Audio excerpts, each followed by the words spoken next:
Bonjour à tous. Salut. Bienvenue pour cette quatrième séance. Donc la thématique de cette séance, ce sera donc le Newaza. Donc on va voir un petit peu tout ce qui est habilité motrice, déplacement, mobilité au sol, donc sans partenaire, en autonomie et voilà. Là, pour cette séance, le mieux ce serait d'avoir un tapis. D'accord. Alors si vous n'avez pas de tapis, eh bien, vous pouvez le faire sur un matelas, sur votre lit. Pourquoi pas prendre des serviettes éventuellement. Le but c'est qu'il y ait quand même une certaine épaisseur. D'accord. Ne faites pas ça sur le carrelage à la maison.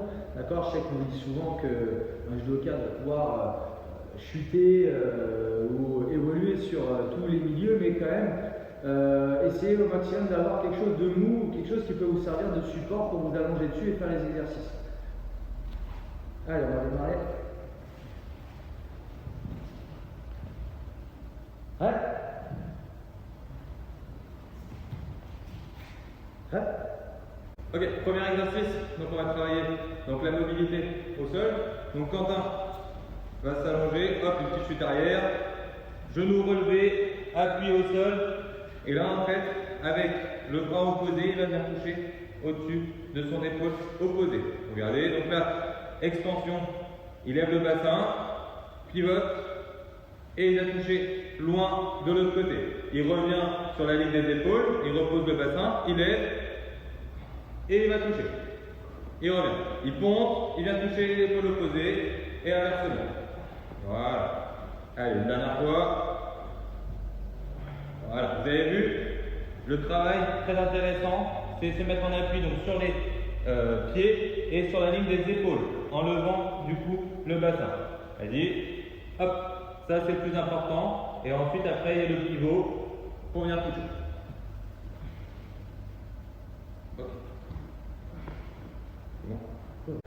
Alors on continue, cette fois-ci un peu sur le même travail et on va se servir beaucoup de la ligne des épaules et du lever de bassin, d'accord. Alors ce qu'on va voir là, ça va vous servir aussi pour sortir d'une immobilisation, pour repousser un adversaire qui cherche à vous immobiliser, qui est sur vous, qui vous agresse, d'accord. Donc on part sur à peu près le même principe que la première forme. Donc je vais venir les pieds bien à plat, d'accord, le plus proche possible des fesses. S'ils sont trop loin, ça va engager les ischios, ça va être difficile de pousser que sur les talons. Là, j'ai bien ma plante de pied au sol, je pousse le bassin, voilà, je suis sur la ligne des épaules. Sauf que cette fois-ci, plutôt que d'aller chercher loin derrière, je vais rentrer la jambe droite, voilà, à l'intérieur, c'est ça. Donc, on lève le bassin, on est sur la ligne des épaules, d'accord, on pompe bien au niveau des fessiers, on pousse bien dans le sol, d'accord, pour vraiment contracter les fessiers en l'air. Et une fois que j'ai fait ça, donc, je vais venir pivoter. Voilà, sur mon épaule droite, sur mon bras droit, et rentrer mes fesses à l'intérieur. Voilà, et essayer de les repousser le plus loin possible. On imagine qu'avec les deux mains, on vient pousser sur son adversaire pour s'éloigner de lui. D'accord. C'est vraiment ce principe-là que vous devez avoir en tête. Le but, c'est pas de se rapprocher de l'adversaire, c'est quand il vient sur moi, je prends appui sur lui pour le repousser, je m'éloigne. D'accord. Voilà, je pompe, hop, de l'autre côté, voilà, je pousse, je repompe. À chaque fois, je rentre à l'intérieur. D'accord. Voilà, on va juste changer d'angle. Tiens, hop, mettons comme ça, regardez. On pompe. Et là, je me mets sur le côté et je repousse avec mon pied d'appui. Il n'y a plus qu'un pied qui est au sol. L'autre jambe rentre. Voilà, l'autre jambe est en l'air, à rentrer à l'intérieur. Et je rentre le bassin, le fessier à l'intérieur. Voilà, pour repousser. Très bien. Dernière, de l'autre côté, je pousse, je me bascule sur le côté, sur la tranche. Et c'est bon. Troisième exercice, toujours même position de départ, genou relevé, pied au sol, ligne des épaules en contact avec le tatami. Quentin donc est prêt à repousser le partenaire, donc les bras, les mains, paume de main vers le haut. Et là regardez, vas-y, je vais laisser faire Quentin une première fois et après on va décomposer le mouvement. Très bien, donc là on imagine que Quentin est prêt à l'immobilisation. Le but c'est de mettre un maximum de distance entre lui et son partenaire. D'accord. Donc là l'idée, ça va être de faire le même travail que précédemment, celui qu'on a montré tout à l'heure. Simplement, le but est de se retrouver sur le ventre. D'accord. Pour se retrouver en position Toketa, fin d'immobilisation. Donc, dans un premier temps, il pompe, il lève donc le bassin et se met en équilibre sur les pieds et la ligne des épaules. Il se met sur une épaule, l'épaule droite, et il va passer sa jambe sous la jambe qui est encore en appui. Et là, il va se retrouver face au sol. D'accord? L'arbitre annonce à ce moment-là, toqueta, fin d'immobilisation. On recommence, prise d'appui au sol, avec les appuis, avec les pieds, ligne des épaules, on pivote, et alors il y a la jambe très important, c'est ce qu'on ajoute, passe sous la jambe qui est en appui sur le tatami, et ensuite on se retrouve face au sol, ventre au sol. On se replace, allez, dernière fois, appui, on monte, ligne des épaules, on rentre l'épaule, et on passe en dessous. À gauche, voilà, parfait, et on revient à la position initiale. Allez, on continue toujours sur cette phase où on est allongé, où on est face à son adversaire. Vous avez vu, là on n'est pas à plat ventre avec l'adversaire dans le dos, où on ne voit pas ce qui se passe. Là, on est à la fois dans une position défensive, mais aussi dans une position offensive. C'est l'avantage d'être dans cette position où je suis à moitié assis, à moitié sur le dos. Je peux tout à fait me défendre. Je regarde, je vois ce qui se passe, et aussi je peux, s'il y a une opportunité, attaquer. D'accord? C'est un petit peu l'esprit de ce nouvel exercice. C'est-à-dire qu'on va soit défendre en repoussant l'adversaire en essayant de reculer, ou au contraire, je vais essayer d'avancer vers l'adversaire de manière à le tirer à moi et peut-être chercher à le retourner, à l'étrangler pour les plus grands ou à chercher à faire un clé de bras. D'accord? Donc là, en l'occurrence, on va partir sur la position défensive. Donc, je fais exactement le même principe avec les deux pieds au sol, les genoux en l'air, je vais pousser mon bassin. Je vais rentrer à l'intérieur comme si je repoussais, sauf que cette fois-ci, je vais me servir du pied qui est toujours au sol pour chercher à m'éloigner de mon adversaire. Donc je pousse les fesses en derrière. Hop, de l'autre côté, je reviens. À chaque fois, je me replace face à mon axe, face à mon adversaire. On dit que l'adversaire, il est là, il cherche à avancer. Hop, et je cherche à m'éloigner de lui. Hop, vous avez vu, à chaque fois, Mickaël se remet bien dans cette position. Au contraire, cette fois-ci, un petit peu plus dur, il va chercher à avancer vers moi. C'est moi qui recule. Il cherche à avancer. Alors pour avancer, il va falloir compter, mettre un pied au sol. Voilà, je tape vraiment au sol, je compte le bassin et quand je suis en l'air, je cherche à m'avancer en poussant avec mes épaules. D'accord? Vous avez vu? Il va faire un petit peu plus de ralenti. Voilà. D'accord? Il pousse et ensuite il lève le bassin, il pousse avec les épaules pour avancer. C'est bien. Nouvel exercice, toujours sur la même base, même position, genoux relevés, pieds au sol, ligne des épaules au niveau du sol. Cette fois, on va apprendre à dissocier le bas du corps du haut du corps, d'accord? Et ça va être important parce que sinon vous n'allez pas progresser, le mouvement, le déplacement ne va pas être correct, d'accord? Donc là, regardez, tout simplement, on va lever les jambes, voilà. Donc les appuis levés, jambes à 90 degrés, d'accord? Là, Quentin va amener le bas du corps d'un côté et il va envoyer les bras de l'autre. Et au moment où il va inverser les positions, c'est là où du coup le mouvement de bassin va être important. C'est ce qui va nous faire avancer vers la droite ou vers la gauche en fonction du mouvement. Allez, vas-y, c'est parti. Voilà. Regardez, le mouvement de bassin, très important. Il balance les bras d'un côté, les jambes de l'autre. Et c'est ce mouvement-là, cette dissociation qui va permettre du coup de progresser. Il va dans un sens, puis dans l'autre. Voilà, super. Hop, on va faire dans l'autre sens, ici, comme ça vous allez bien voir le mouvement des jambes, du bassin, ici, et on inverse.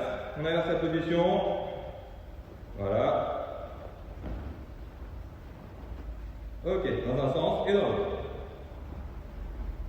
Voilà, donc n'hésitez pas à vraiment balancer les jambes d'un côté, les bras de l'autre, d'accord? C'est ce qui va faire que vous allez progresser, et le bassin, c'est ce qui va faire que vous vous déplacez correctement. Alors on continue. Quand on est au sol, le but c'est de pouvoir agir rapidement. D'accord? Si on n'a aucune mobilité au sol, malheureusement, on ne peut pas saisir les opportunités qui se présentent à nous. Peut-être que l'adversaire va laisser un revers de libre, peut-être qu'il va laisser un bras, peut-être qu'il va être inattentif. Et à ce moment-là, je vais devoir me servir de mon corps pour rapidement saisir l'opportunité. Alors là, le petit exercice qu'on va faire, on ne va pas rester sur le dos, au contraire, on va se servir justement de cette position pour essayer de se redresser. D'accord? Donc là, le but, avant que Mickaël le fasse, ça va être de prendre déjà de l'élan, d'accord? Donc je vais ramener les jambes à la poitrine pour me donner un petit peu d'élan. Et au moment où je vais renvoyer mes jambes, je vais chercher à me redresser. Alors je ne vais pas me redresser pour me mettre debout, je vais rester dans une position au sol, d'accord? Où je vais chercher à me mettre sur un genou et l'autre genou, je serai dessus, mais un petit peu plus avec le genou à 90 degrés. Donc j'envoie les jambes et là, regardez, je me redresse. Donc vous avez vu, j'ai dit qu'on était sur les deux genoux. Alors, c'est pas les deux genoux, c'est un pied, un genou, d'accord? Donc 90 degrés sur une jambe, et de l'autre côté, j'ai le genou qui est posé à terre, d'accord? Les mains sont face à moi, je suis prêt à aller attraper mon adversaire, pourquoi pas me relever, et ou me remettre dans une position dont j'ai envie. Donc il va se remettre dans cette position-là, hop, de l'autre côté, voilà. Donc il se sert bien à chaque fois de son genou pour pousser au sol et pousser son corps pour se redresser, d'accord? Le but c'est vraiment d'envoyer ses hanches au maximum, voilà. Tac, d'un côté, de l'autre. Et à chaque fois les mains toujours devant, d'accord? Voilà. Si on a plus de difficulté, on peut poser ses mains sur ses genoux pour s'aider à pousser, ou même une main au sol si besoin au début, voilà, proche, voilà, de son genou pour aider à se redresser. Quand on est aguerri, on peut le faire sans les mains. Tac. Et on se redresse bien à chaque fois, on ouvre bien la poitrine, on se grandit, d'accord? On n'est pas recroquevillé.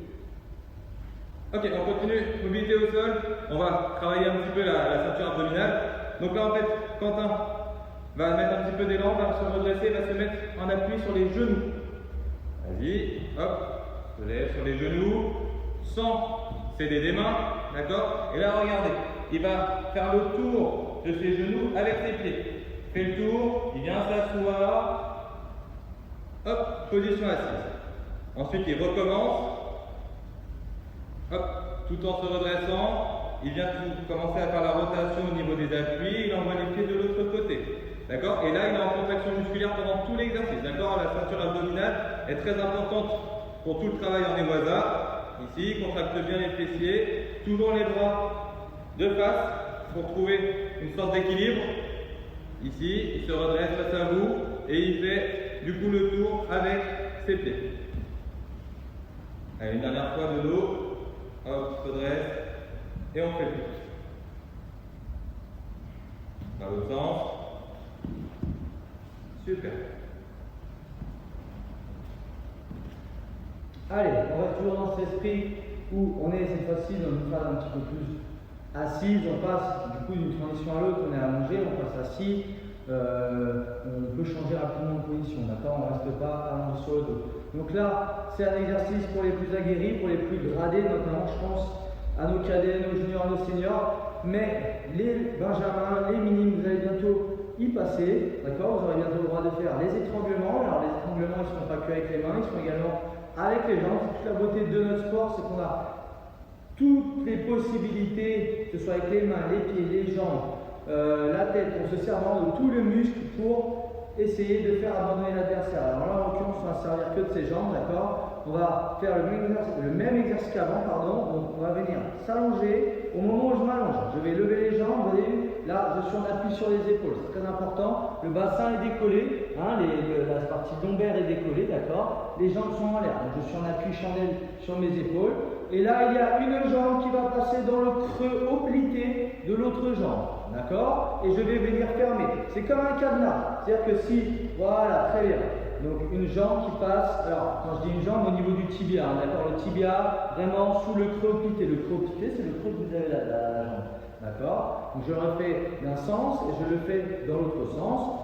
Quand j'ai fait le pied gauche qui passe sur la jambe droite, et bien je fais l'inverse, d'accord? C'est comme un cadenas. Si je le fais avec les bras, si je démonte avec les bras, regardez, je vais passer mon bras au niveau du creux du bras et je ferme l'autre bras pour serrer le bras qui est passé en premier, d'accord? On va le faire dans l'autre sens, voilà, très bien, tac, de l'autre côté, vous voyez, il monte bien, on monte les jambes vraiment vers le plafond, il va faire de l'autre côté, face à vous,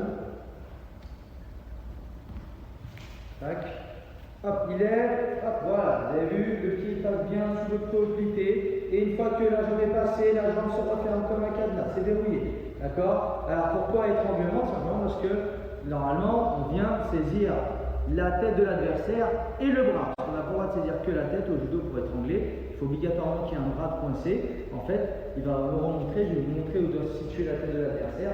Simplement, la tête de l'adversaire se situe juste là avec le bras. Et c'est cette pression-là qu'on va exercer avec les jambes sur le cou de l'adversaire qui va l'empêcher de respirer et faire l'étranglement.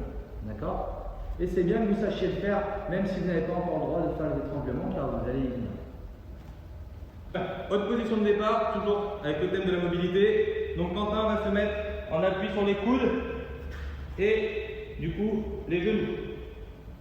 Le but est donc de contracter du coup les abdos, les fessiers, le haut du corps Et là, il va se retrouver en position Ongeza Gatame. Donc là, il est en tension, il lève le bassin, il en appuie donc sur les pieds. Il lève main droite et vient passer la jambe gauche en dessous. On se retrouve en Ongeza, Kuzure-geza, Gatame, pardon. Ensuite, il revient. Et là, on inverse la position. Donc quand on passe la jambe droite en dessous, on est en équilibre sur le bras droit, toujours en tension au niveau du bassin. Et quand on passe la jambe gauche en dessous, on est en équilibre sur le bras gauche. On revient en position de départ, on marque la position, toujours les abdos contractés, et on revient. D'accord? Une fois que vous êtes à l'aise avec le mouvement, vous pouvez tout simplement accélérer un petit peu comme le fait Quentin. Vous avez vu à la fin, il marque bien la position en avançant le bassin, en mettant vraiment le contrôle. Allez, on monte le niveau un petit peu du dessus, d'accord? Là, c'est une mobilité qui est assez difficile à aborder, mais en s'entraînant, vous allez voir que ça va finir par arriver, d'accord? Donc là, on part de la position assise. Écoutez bien ce que je vais dire avant qu'il montre. On va simplement faire une roulade sur la ligne des épaules, et si on regardait ce mur-là au tout début, à la fin, on va se retrouver face à ce mur-là. Si vous regardez ce mur-là au début, à la fin, vous regardez ce mur-là, d'accord? Ça va être votre point de repère pour tout l'exercice. Donc, le but, ça va être d'abord de venir rouler sur l'épaule droite, d'accord? Pour ce faire, le bras, il ne faut pas qu'il gêne. Je vais venir le passer sous ma jambe droite. Ici, comme ça, je le range et ça libère toute mon épaule droite. Quand je vais rouler sur l'épaule droite, automatiquement, je vais venir rouler également sur la nuque et puis sur l'épaule gauche. Et à la fin, si tout se passe bien et que vous avez bien roulé sur cette ligne des épaules, vous allez vous retrouver à regarder le mur qui est derrière. Donc je fais un demi-tour, une roulade demi-tour. D'accord? Les jambes, elles vont passer de ce côté-là à ce côté-là grâce à votre roulade. Donc rentrez bien votre tête et on peut effectuer la roulade. Allez, go, c'est parti, regardez. Et normalement, c'est mécanique. Je me retrouve face à l'autre mur. D'accord? Si vous ne vous retrouvez pas face à l'autre mur, c'est qu'il y a un problème. J'enchaîne sur l'épaule gauche. Donc, je vais regarder l'autre mur à la fin. Je rentre le bras gauche sous la jambe. Je roule sur ma ligne des épaules et je me reviens à la position que j'avais au tout départ de l'exercice. D'accord? Si vous n'avez pas trop de place, pas de problème. Le but n'est pas de faire toute la chambre ou tout le salon. D'accord? Vous restez sur un petit espace. Vous faites une à droite, une à gauche. Regardez, il va revenir à la position où il était au début. Bras gauche. Hop, il roule bien, il revient face à moi, il repart dans l'autre sens et il revient face à la caméra. Toujours à peu près donc avec la même position de départ. Donc tout à l'heure, Quentin vous l'a expliqué quand j'étais en train de réaliser le mouvement, on faisait des demi-tours. C'est-à-dire qu'on était face à vous au départ, sur le premier déplacement, on se retrouvait dos à vous et inversement. D'accord? Là, l'idée, ça va être de rester toujours avec le regard dans la même direction. D'accord? Toujours devant soi. Quentin est face à vous, il va faire le mouvement, le déplacement, il sera toujours face à vous. Même chose que tout à l'heure, le bras pour ne pas qu'il dérange, on va le cacher en dessous, sous donc la jambe droite. D'accord? Quentin va bien rentrer la tête, de sorte à pouvoir tourner sur la ligne des épaules. On essaie que les pieds restent en contact avec le sol. D'accord? Ça permettra de faire un beau tour complet. Regardez, hop, on croise les jambes, les pieds restent en contact avec le sol. Là, la position n'est pas très agréable, on va faire tourner. Super, et là, on se redresse. On le fait dans un sens, puis on fait le retour, donc cette fois avec le bras gauche. Voilà, on reste en contact avec le sol et on revient à la position de départ. Donc vous allez voir que ce n'est pas évident, mais je pense qu'au bout de 3-4 répétitions, déjà vous allez pouvoir vous en sortir. C'est un mouvement où on essaie de mettre quand même un petit peu de rythme, d'accord? Sinon la rotation, on risque de se retrouver bloqué à un moment donné, d'accord? Donc on essaie de donner un peu d'élan quand on passe le bras sous la jambe, on rentre bien la tête, et là du coup on fait le passage entre l'épaule droite, la nuque, puis l'épaule gauche, et on se retrouve dans la position de départ, c'est-à-dire face à vous. Allez, on monte encore le niveau un petit peu au-dessus. Alors là, vous allez avoir besoin d'être deux. N'hésitez pas à demander le frère, la soeur, papa, maman. On laisse les grands-parents tranquilles, d'accord? On peut prendre une chaise, dans ce cas, il faut qu'elle soit, on va dire, assez lourde, bien fixée au sol, d'accord? Sinon, vous n'allez pas forcément pouvoir faire l'exercice. Juste après, on va avoir le même exercice mais en se servant du mur, d'accord? Donc, si vous êtes tout seul, ne vous inquiétez pas, il y aura une variante. Donc, si on est deux, je suis assis toujours dans la position, je cherche à me rapprocher de la personne qui est debout. Une fois que je suis comme ça, je vais m'allonger, Alors, le pied droit, il est calé à l'intérieur, d'accord, au niveau du creux, ici entre le tibia et le pied, je viens le caler au niveau, à l'intérieur du mollet, d'accord, même du creux, ok. Une fois que j'ai fait ça, l'autre jambe, elle va venir passer par-dessus et se caler cette fois-ci devant, ok. On vous remonte, jambe droite se cale derrière, jambe gauche qui vient se caler sur la jambe. Donc ça fait comme un peu un ciseau là. Je sens que s'il appuie, voilà, ça fait comme si je cherchais à couper la jambe de papa ou de maman.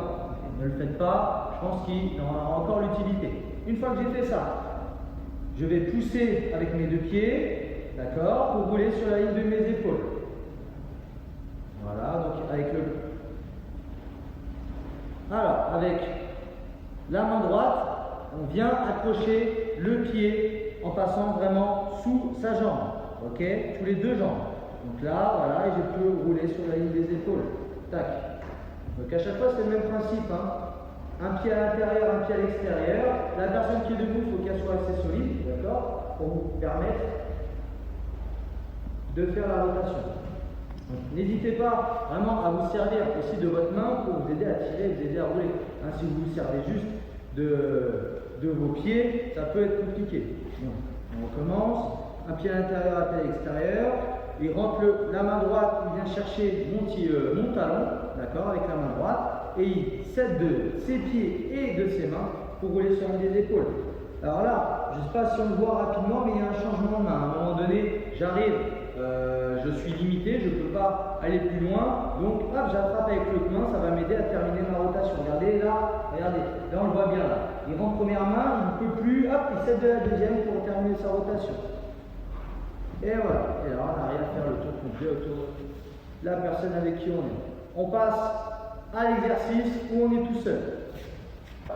On a un mur, normalement, si on l'a mis dans une maison ou dans un appartement, d'accord. Je m'assois, je suis face au mur, je me rapproche au maximum, d'accord. J'ai les deux pieds à plat ici. Donc là, évidemment, ça ne peut pas être le même principe puisqu'un mur n'a pas de jambes, d'accord. Donc je ne vais pas pouvoir rentrer le pied à l'intérieur et l'autre pied à l'extérieur pour tourner. C'est pas grave, mes deux pieds sont à plat. Mon but, ça va être de pousser avec une jambe, de décoller l'autre pied, d'accord. Voilà, je décolle un pied, je pousse avec l'autre ici. Je vais rentrer mon bassin à l'intérieur. Hein, ça vous rappelle normalement un exercice qu'on a vu juste avant, d'accord. C'est un peu le même principe. Regardez, hop, je rentre mon fessier à l'intérieur, sous l'autre jambe. La fesse droite passe sous la jambe gauche, ici. D'accord? Une fois que j'ai fait ça et que je ne peux plus aller plus loin, je vais mettre des mains. Ma main droite, hop, elle vient s'appuyer au mur et je vais pousser avec ma main pour faire tourner notamment mes épaules et mon corps. Là, je peux décoller les deux pieds, ça ne pose pas de problème. Arrivé ici, je continue de pousser jusqu'à ce que je puisse plus pousser. Là, je ne peux plus pousser. Donc, hop, j'utilise l'autre main, la main gauche, pour terminer ma rotation du corps et revenir à mon point de départ. Alors évidemment, là j'ai très décomposé le mouvement, on est censé pouvoir aller plus vite et se servir de cette force de rotation pour faire tourner le corps. Je vais vous montrer en allant plus vite. Hop, dans un sens. Voilà, on n'hésite pas vraiment à pousser hein, sur le mur. C'est ça qui doit vous donner, vous voyez, hop, cette vitesse de rotation. Et hop, limite, je peux, dans le meilleur des cas, quasiment ne pas me servir de mes mains. C'est même un petit défi que vous pouvez essayer de faire. Ne pas vous servir de vos mains et réussir à revenir face au mur. Je vais tenter, c'est pas sûr que je réussisse. Voilà, je donne de l'élan et j'ai réussi dans un sens et dans l'autre. Ok? J'espère que cette petite séance au sol vous a plu. Alors évidemment, éloignez les meubles. D'accord, le but n'est pas qu'en se tournant, vous mangiez le pied du lit ou de la chaise ou de la table. Essayez vraiment de prendre de l'espace. Un tapis encore une fois. Ne vous faites pas mal. Ok, l'exercice au sol sur carrelage ou sur le parquet, s'il n'y a rien en dessous, ça peut faire mal. Donc soyez quand même vigilants quand vous faites cette séance. Accompagnez-vous de papa, de maman qui vous donne les bons outils, donc serviettes, tapis, etc. J'espère que vous avez ça à la maison. En règle générale, oui, ça peut être une couette, hein. Je ne l'ai pas dit tout à l'heure, mais la couette du lit, d'accord, ça peut très bien vous servir de support pour faire cette séance. Et j'espère qu'elle vous a plu. Il y a pas mal de contenu. Si vous n'avez pas réussi à tout faire, c'est pas grave, c'est même normal. Au contraire, hein. C'est rassurant. Voilà, c'est plutôt rassurant. Nous, on a mis des années avant de pouvoir faire certains de ces exercices, donc ne vous inquiétez pas. L'important, c'est que vous essayez de les faire, même si vous ne réussissez pas. Donc bien sûr, en termes de répétition, ne vous limitez pas à simplement une réalisation de l'exercice. Répétez-le plusieurs fois, hein. Comme a dit Quentin, c'est avec la répétition qu'on va réussir à acquérir certains savoirs et certaines pratiques. Donc n'hésitez pas à refaire plusieurs fois l'exercice et vous allez voir qu'il n'y a pas de raison, au bout d'un moment, vous allez avoir l'apprentissage correct. Allez, on va clôturer cette séance avec un salut comme d'habitude.